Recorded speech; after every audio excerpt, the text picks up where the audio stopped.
Brenda, how many times have I told you? Cigarettes can kill. Oh, Mrs. Stevens. What did he say?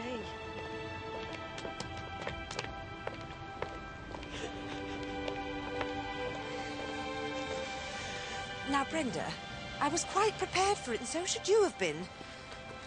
Come on, blow your nose. No one should mind dying. It's a perfectly natural process. The only thing one should mind is what one's done with one's life. Whether one's used it properly, fulfilled oneself. I've still got time to make a mark. The question is, what mark and where?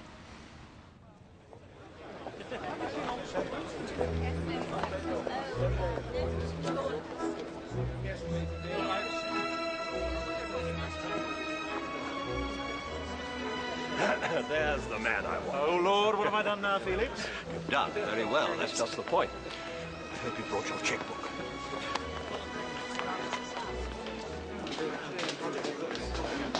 Well, yes, the library. Renovation work. Very expensive, really. How are you keeping? Very well, thank you, Miss Martin. And you? Thank you, sir.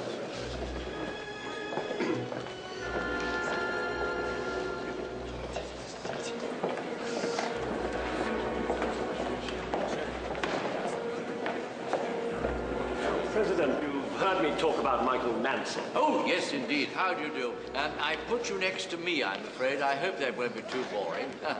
Come along now.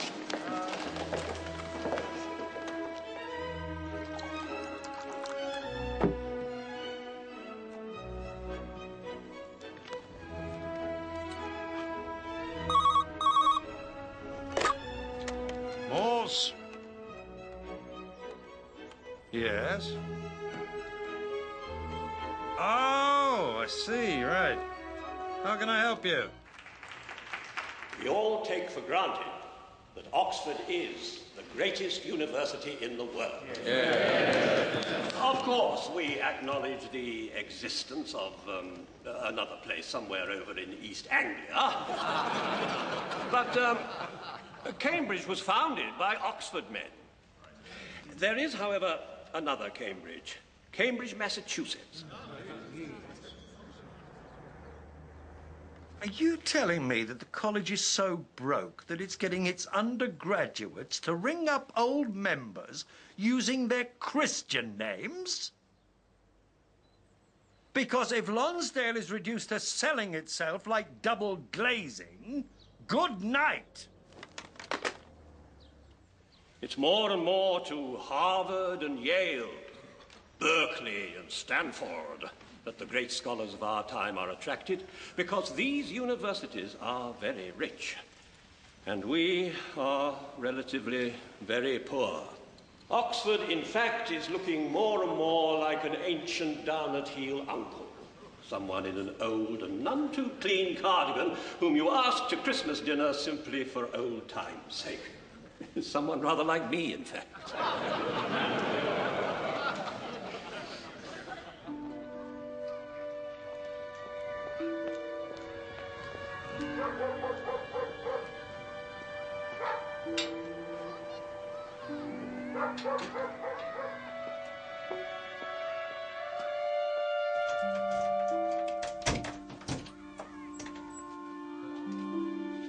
Boy, where have you been? Mrs. Stevens, she's not very well. Bugger, Mrs. Stevens! Where's my tea? I thought you was going down the canal.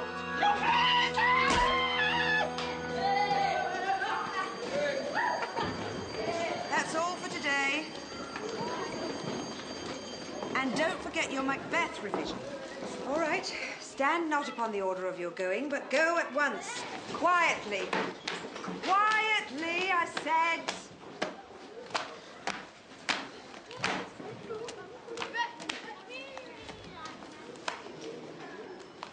I'm so glad they let you out again, Kevin. I hope you're planning to stay out this time. May we at least have the pleasure of your company until the end of the term? Have it any time you like. Kevin, you really are. Happy birthday. And many more of them. You all right? Yes, yes. It's just 5E. I find you a bit of a blasted heath, frankly. Walk you home if you like. When I need your help, I'll let you know, Kevin.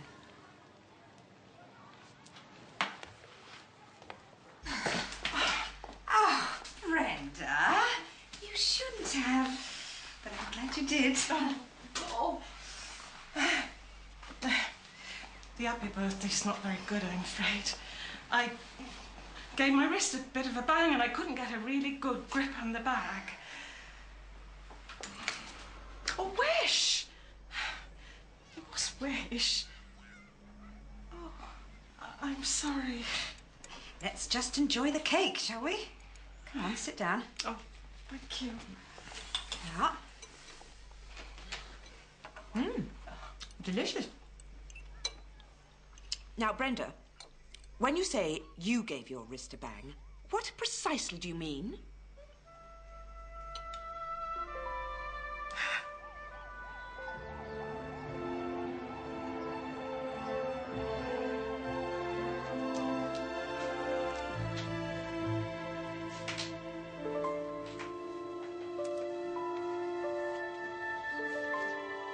Have we got a name for him? Yeah, Felix McClaw.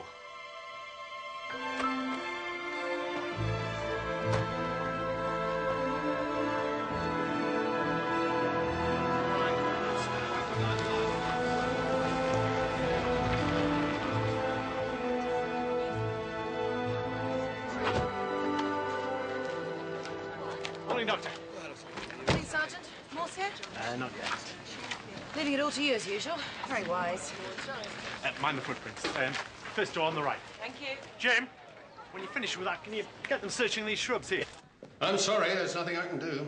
Been a sergeant so long, he'll lose heart. Listen, matey, I'll soon be losing bloody heart myself.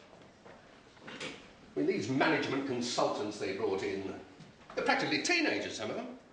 They don't know anything about policing. Resource allocation, they say. And downsizing. Downsizing. I've never heard such language in all my life.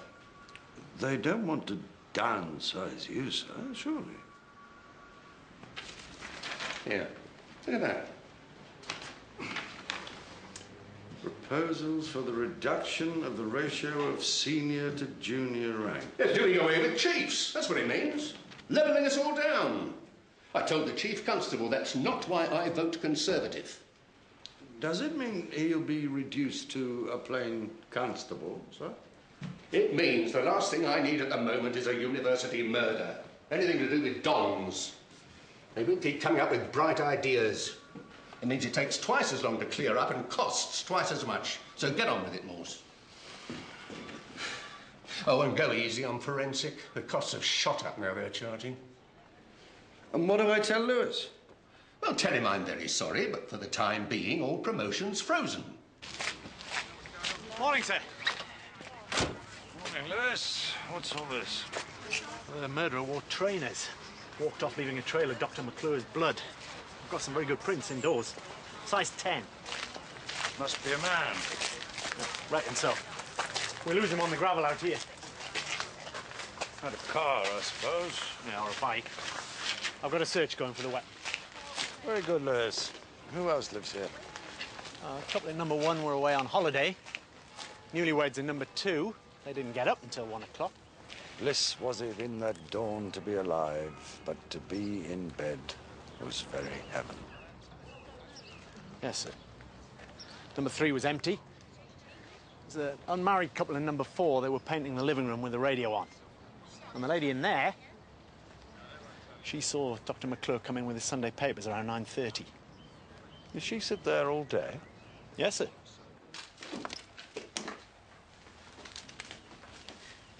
Ah, Morse at last. We'd like to get the body to the lab, please. Anything I need to know?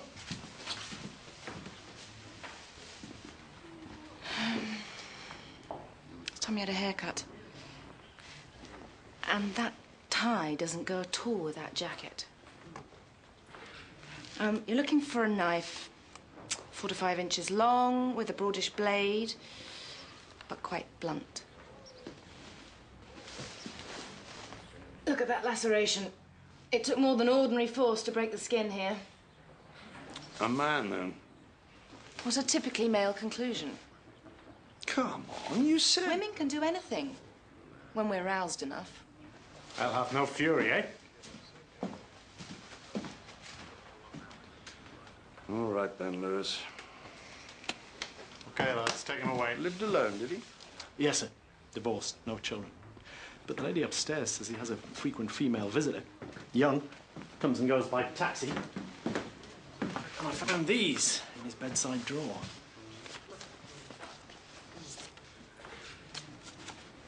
Too young for you, Morse.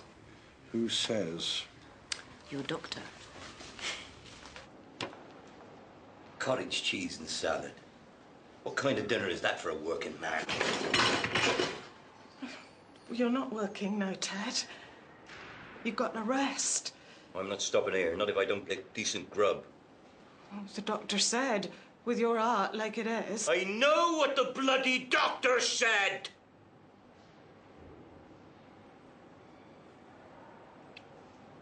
I've got to get back on the job as soon as possible.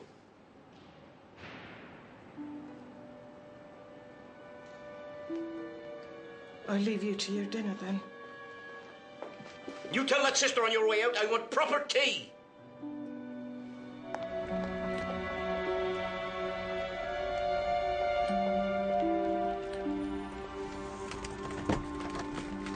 Thank you, Mrs. Stevens.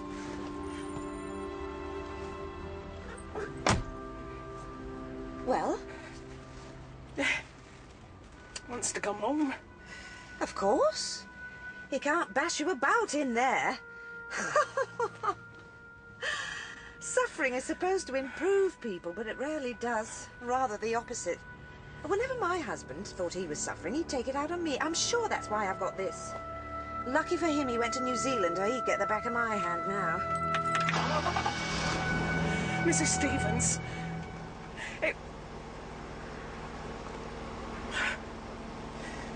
No, it's not your business. You... I'm waiting, Brenda. Come on.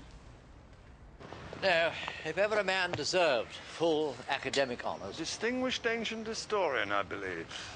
The plague in Athens and its effect on the Peloponnesian War. Absolutely the last word. Yes, absolutely. No, but Felix's worth to the college, it wasn't just his scholarship, it was keeping all this standing. And students and dons in it. Books. Do you know how much academic books cost these days? Not to mention CD-ROMs. No, well, nor did I till I came back here. Now, I spent 20 innocent years in the city, and that's why when the college was looking for a new president to launch a new appeal... They wanted a man who knew his way to the heart of the big financial institution. No, the big institutions have no heart. No, we depend on our old members. And Felix, everybody loved Felix, all the old students. So when he retired, we brought him straight back here to run the appeal. He wrote to everybody by hand. Glad to hear he didn't phone them. Some of the fellows did argue for a telephone campaign, but Felix was dead against. He said it would get people's backs up. I should think he might very well have been right. You know, Felix's human skills were... do you know who I mean by Michael Mansell? Cable television? Yes, I couldn't get a penny out of him. But Felix cracked him, got him to give us $1 million.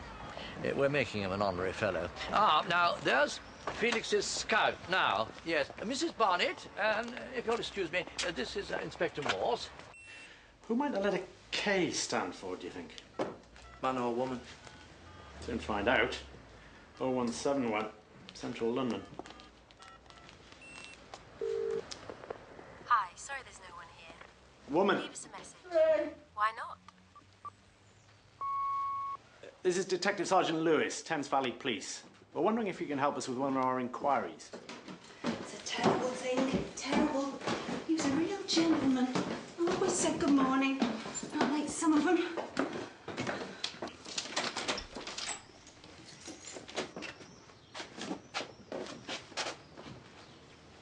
This was just where he wrote his letters, was it? Dunno. He didn't live in college? Oh, no, not since he retired. Real ink. Must have been the last man alive. When did he move out? Oh, last summer, end of the academic year. And how long had you been looking after him, Mrs. Barnett? Oh, I never did look after him, not really. I only took over this staircase at the beginning of the autumn term. So who was here before you? Well, that was Ted. Ted Brooks. Looked after Dr. McClure for years. And did he retire with him? Yes. Well, no, not retire. He went to work at the museum, the Pitt Rivers. Why did he move? Well, things have changed, haven't they? Men don't want to go looking after young people these days. And he was very upset, I know that, because there was a bit of a tragedy upstairs. Young man in number 8, he jumped out of the window. Ted said he didn't want to have to deal with anything like that again. And what was the young man's name? Rodway. Matthew Rodway.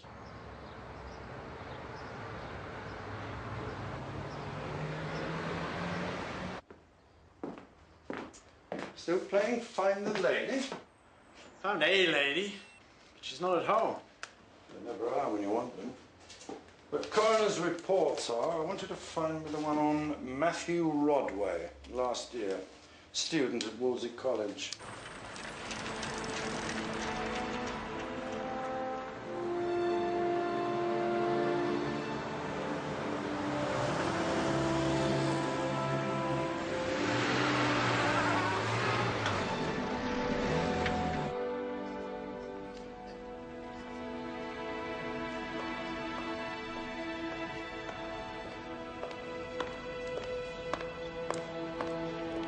Ted's in the John Ratcliffe Hospital. He had a heart attack on Sunday. Sunday? What time? 3 in the morning, his wife said. Right. Oh, that rules him out then. But just for the record, what exactly does he do here? Well, basically, our guards make sure no one steals anything and keep an eye on school parties. They can get a bit rowdy. Is this stuff valuable? Some of it, very. But of course, all the most valuable artifacts are checked regularly. And which are they? Well, the most popular, the things people most want to pinch, are the shrunken heads. I know plenty of people with shrunken brains. What sort of references do you require for one of your guards? The best. In Ted Brooks's case, he came highly recommended by poor Dr. McClure. And as he was a friend of mine... Ah, you knew him then? Oh, yes. Such a lovely man. Drugs. What? Matthew Rodway. He was stuffed full of drugs when he walked out of the window. Coroner said accidental death, but you never know with drugs, do you? Whether you're coming or going, you mean? Well, he may have just decided to go out on a high. Like people wash down paracetamol with drink. Did you say drink, Lewis? I had a word with Chief Superintendent Strange. I'm sorry. It's only for the time being. Makes you wonder why you bother. At least you won't be demoted like we're going to be. We'll get you there, don't worry. What the Chief wants is a quick, clean solution to this McClure case so that he can boost his clear-up rate. Does he? So, let's see what we've got so far, all right? Boy jumps out of window full of drugs. Where did he get them? Was it really an accident? Coroner said. Coroner wasn't there. Almost at once, Ted Brooks leaves Wolsey College after many years' service. Why? McClure thought a lot of him, recommended him very highly. Maybe he didn't think so much of him. Wanted to get rid of him. No animal fats, Mr. Brooks. That's what the dietitian said. Oi. You tell